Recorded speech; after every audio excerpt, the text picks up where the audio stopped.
ក្រៅពីការ customize keycap switch ឬ artisan keycap តើមានអ្វីផ្សេងទៀតដែលយើងអាចបន្ថែមដើម្បីឲ្យ keyboard របស់យើងកាន់តែមានសោភ័ណភាព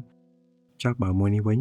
អ្នកទាំងអស់គ្នាប្រហែលជាឆ្ងល់ហើយថាវាជាអ្វីបើសិនមកអ្នកទាំងអស់គ្នាចំណាយពេលយូរនៅលើតុធ្វើការហើយចង់បានផាសុកភាពនិងបង្កើនប្រសិទ្ធភាពការងារ Marble Refresh មួយនេះគឺជាជម្រើសដ៏ល្អបំផុតបើសិនមកអ្នកទាំងអស់គ្នាប្រើប្រាស់វាបានត្រឹមត្រូវចំណុចល្អនៃ Refresh ដែលធ្វើពីថ្មម៉ាបបើធៀបទៅនឹងប្រភេទផ្សេងទៀតគឺវាមានភាពរឹងមាំមិនងាយសឹកឬបាត់បង់ទ្រង់ទ្រាយរបស់វាដោយប្រភេទ foam ឬ gel ទេចំណុចពិសេសមួយទៀតគឺវាមានភាពងាយស្រួលបំផុតក្នុងការថែទាំនិងជូតសម្អាតហើយវាជួយឲ្យតុធ្វើការរបស់យើងមើលទៅមានរបៀបរៀបរយលើសពីនេះផ្ទៃរឹងមាំរបស់វាជួយរក្សាកដៃឲ្យស្ថិតនៅក្នុងស្ថានភាពធម្មជាតិដែលជួយកាត់បន្ថយការប្រឹងកដៃខ្លាំងពេក